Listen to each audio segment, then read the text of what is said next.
Okay जी, तो ये रहा आपका टू टेल टेस्ट कि आपकी यहाँ से आप सिर्फ देखें, अगर आपका एच नॉट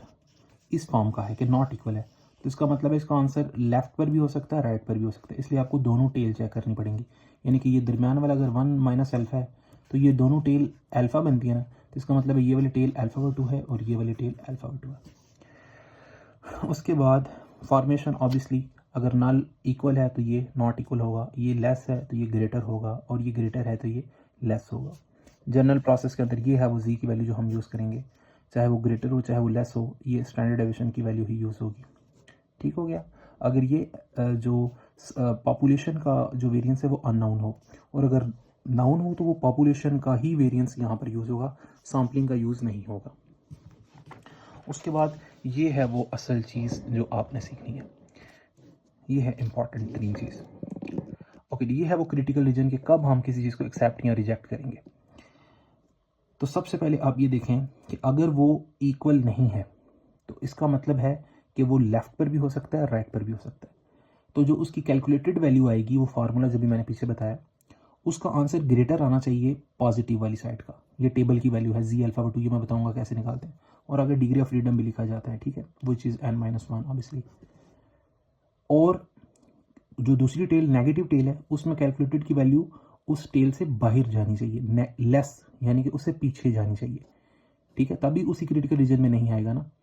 क्योंकि एक्सेप्टेंस वाले तो हम डिस्कस कर चुके हैं ना। तो ग्रेटर का मतलब है, यानी कि मिसाल के तौर पे इसको इस तरह हम देख सकते हैं, ग्रेटर का मतलब है कि ये वाला जो रीजन है इसकी ग्रेटर वैल्यू की ये बाहर कहीं आ जाए, और इसका मतलब है जो नेगेटिव वाली है उसका उससे भी लेस आ रही है, उसका मतलब है बाहर आ जाए, क्योंकि ये तो ऑलरेडी एक्सेप्ट हो चुके हैं ना। अगर लेस से ग्रेटर आता है तो वो यहाँ कहीं आएगा, यानी कि रिजेक्शन रीजन में आएगा, इसलिए हम उसको रिजेक्ट करेंगे। और अगर ग्रेटर नहीं लेस आता है तो फिर वो यहाँ पर आएगा, इस वैल्यूज़ पर आएगा रिजेक्शन रीजन में, इसलिए हम एच नॉट को रिजेक्ट करेंगे। सो इस रीज़न की वजह से आपकी कैलकुलेटेड वैल्यू ग्रेटर से बाहर जानी चाहिए और नेगेटिव से भी बाहर जानी चाहिए उस साइड से, क्योंकि ये नॉट इक्वल है तो इसका आंसर पॉजिटिव साइड पर भी हो सकता है और नेगेटिव साइड पर भी हो सकता है। आप जी टेस्ट यूज़ करें या टी टेस्ट यूज़ करें। इसी तरह ये वन टेल है कि अगर एच नॉट लेस है, म्यू आपका क्या है, लेस है, तो कैलकुलेटेड वैल्यू को नेगेटिव वाली साइड से, अगर इस साइड पर है तो इससे बाहर देखना है, नेगेटिव वाली साइड से बाहर वाला देखना है, क्योंकि अगर वो नेगेटिव के अंदर वाली साइड पर आता है तो वो क्रिटिकल रीजन में आ जाएगा, तो एच नॉट रिजेक्ट हो जाएगा। इसी तरह आपने देखें, रिजेक्ट यूज़ आपने H1 करना है, रिजेक्ट आपने एच नॉट को करना है। तो इसलिए ध्यान से, अगर ये म्यू ग्रेटर है तो ग्रेटर का मतलब है कि जो कैलकुलेटेड वैल्यू वो पॉजिटिव वाली साइड से ग्रेटर बाहर जानी चाहिए, तो बाहर जाएगी तब वो आपका, ये नीचे आप इसको आप देख सकते हैं कि अगर आपकी वो वैल्यू क्रिटिकल रीजन में आ जाए तो हम H1 को रिजेक्ट कर देंगे और उसी H1 को एक्सेप्ट कर लेंगे, उसका अल्टरनेटिव।